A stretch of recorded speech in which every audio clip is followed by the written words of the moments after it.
Hi friends, நீங்கள் எல்லோரும் இப்போது 1 crore சேலஞ்சுன்னு இந்த வீடியோவை பார்த்துக்கிட்டு இருக்கீங்க. ஆனால் நேற்று நைட்டு என்ன ஆச்சுன்னு உங்களுக்கு தெரியுமா? நேற்று க்ளவுட் கிச்சன் ஆரம்பிக்கிறதுக்காண்டி 3 மணி நேரம் ஃபுட் டெலிவரி ஓட்டி அதில் வந்த காசை வச்சு நம்ம க்ளவுட் கிச்சன் ஸ்டார்ட் பண்ணோம். நேற்று நைட்டு 10 மணிக்கு க்ளவுட் கிச்சன் ஸ்டார்ட் பண்ணோம். அதாவது ஸ்விக்கியில் ஆன் பண்ணோம். எல்லா பொருளும் நம்மக்கிட்ட ரெடி இருந்துச்சு. பட் ஒரு சோகமான விஷயம் என்னென்னா, நேற்று ஒரு ஆர்டர் கூட நம்மளுக்கு வரல. இதில் நான் உங்களுக்கு ஃபஸ்ட்டு ஒன்று சொல்லிடுறேன். நான் இதை க்ளவுட் கிச்சன் ஸ்டார்ட் பண்ணுறதுக்கு எதுக்காண்டி ஃபுட் டெலிவரியை சூஸ் பண்ணேன்னு சொல்லிட்டு. ஏன்னா இந்த 1 crore சேலஞ்சுக்கு நம்ம இமீடியட்டாக நெக்ஸ்ட் லெவலுக்கு போகிறதுக்காண்டி எங்களுக்கு மணி எக்ஸ்ட்ரா தேவைப்பட்டுச்சு. அதை ஏர்ன் பண்ணுறதுக்காண்டி என்ன பிளான் பண்ணோம்னா, ஃபுட் டெலிவரி ஓட்டி அதில் வர்ற அமௌண்ட்டில் நம்ம க்ளவுட் கிச்சனில் ஸ்டார்ட் பண்ணலாம் அப்படின்னு சொல்லி ரீஸ்டார்ட் பண்ணலாம் அப்படின்னு சொல்லிட்டு தான் பிளானில் இறங்கணும்.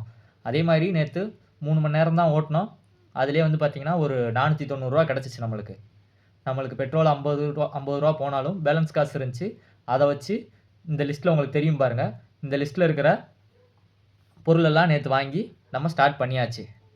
பட்டு ஏன் ஆர்டர் வரலை அப்படின்ட்டு தெரியலை. மேபி நாங்கள் என்ன யோசித்தோம் அப்படின்னு பார்த்தீங்கன்னா, நம்ம அக்கௌண்ட் ரொம்ப நாளாக ஆஃப்லேயே இருக்குது. அதாவது நம்ம ஷாப் ரொம்ப நாளாக ஆஃப்லேயே இருக்குது. அதனால் விசிபிலிட்டி கம்மியாக இருக்கும். இன்னொன்று என்னன்னு பார்த்தீங்கன்னா, நம்ம கடைக்கு ரேட்டிங்கே இல்லை. இப்போ தான் நம்ம ஸ்டார்ட் பண்ணிவிட்டு அப்படியே ஆஃப் பண்ணி வச்சுருந்தோம். அது ஒரு ரீசனாக இருக்கும் விசிபிலிட்டி இல்லாததுக்கு. அதே மாதிரி பார்த்தீங்கன்னா, நம்ம கொஞ்சம் இன்டர்னலாக கொஞ்சம் தப்பு பண்ணியிருக்கிறோம். அதை நாங்கள் இன்றைக்கி அனாலிசிஸ் பண்ணியிருக்கிறோம். அதை அனாலிசிஸ் பண்ணோடனே தான் நம்ம என்னென்ன இடத்துலலாம் லூப் ஹோல் விட்டுருக்கோம், என்னென்ன இடத்துலலாம் மிஸ்டேக் பண்ணியிருக்கோம் அப்படின்ட்டு ஒன்று ஒன்றா எங்களுக்கு தெரிய ஆரம்பிச்சிருக்குது. அதில் மெயின் திங் என்னன்னு பார்த்தீங்கன்னா, நம்ம சூஸ் பண்ணியிருக்கிற ப்ராடக்ட்னால் நம்ம சேல் பண்ணுற ஃபுட் ஐட்டம்ஸ் தான். ஏன்னா இப்போ எங்ககிட்ட இருக்கிறதுன்னு பார்த்தீங்கன்னா, நம்ம கடையில் போடுற பானிபூரியும் எங்களால் ஈஸியாக செய்யக்கூடிய மேகி இது மட்டும்தான் நாங்கள் போட்டுக்கிட்டு இருக்கிறோம். இதனால தான் எங்களுக்கு மேபி ஆர்டர் வரலையோன்ட்டு எங்களுக்கு ஒரு டவுட் இருக்குது. பட் இதை நாங்கள் இதோட விட்டுற மாட்டோம். இது நேற்று எங்களுக்கு ஒரு சிறந்த பாடமாக தான் இருந்துச்சு. ஏன்னா நேற்று நைட்டு நாங்கள் 10 மணிக்கு ஆன் பண்ணது, 11 மணிக்கு ஆர்டர் வரும்னு பார்த்தோம் வரல, 12க்கு வரும்னு பார்த்தோம் வரல, 1 மணிக்கு வரும்னு பார்த்தோம் வரல, 2 மணிக்கு வரும்னு பார்த்தோம் வரல.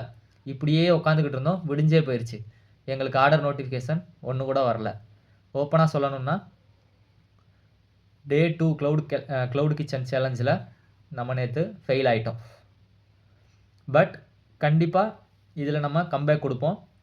உங்களுக்கு அடுத்தடுத்த வீடியோவில் நம்ம எப்படி வேறு என்னென்ன ஸ்ட்ராட்டஜி எல்லாம் அப்ளை பண்ணியிருக்கோம், வேறு எப்படி மூவ் பண்ணியிருக்கிறோம், அதே மாதிரி இதை இன்க்ரீஸ் பண்ணுறதுக்கு என்ன வழி, அது போக இந்த பர்டிகுலர் க்ளவுட் கிச்சனை விட்டு வேறு இன்கம் ஏர்ன் பண்ணுறதுக்கு என்னென்ன சோர்ஸ் இருக்குது, அதை நாங்கள் எப்படி பிளான் பண்ணியிருக்கிறோம், இதெல்லாம் பார்த்திங்கன்னா உங்களுக்கு அடுத்தடுத்த வீடியோவில் நாங்கள் கண்டிப்பாக சொல்லுவோம். அது போக இப்போ இந்த வீடியோ நாங்கள் இப்போ இந்த வீடியோ எடுத்துக்கிட்டு இருக்கிற டைம் பார்த்தீங்கன்னா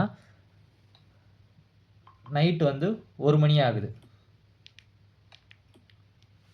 மணியை பாருங்கள், நீங்கள் உங்களுக்கு தெரியுதா என்னன்னு தெரில, 12:57 ஆகுது. ஏன் சொல்கிறேன்னா, நாங்கள் இப்போயும் இன்றைக்கும் ஆர்டர் வரும்னு சொல்லிட்டு வெயிட் பண்ணிக்கிட்டு தான் இருக்கிறோம். பட் இந்த டைம் கண்டிப்பாக வரும்னு நாங்கள் எக்ஸ்பெக்ட் பண்ணிக்கிட்டு இருக்கிறோம். அடுத்தடுத்த வீடியோவில் நாங்கள் உங்களுக்கு என்னென்ன அப்டேட் வருதுன்ட்டு உங்களுக்கு சொல்கிறோம். அவ்வளோதான் இன்றைக்கான வீடியோ. பாய்.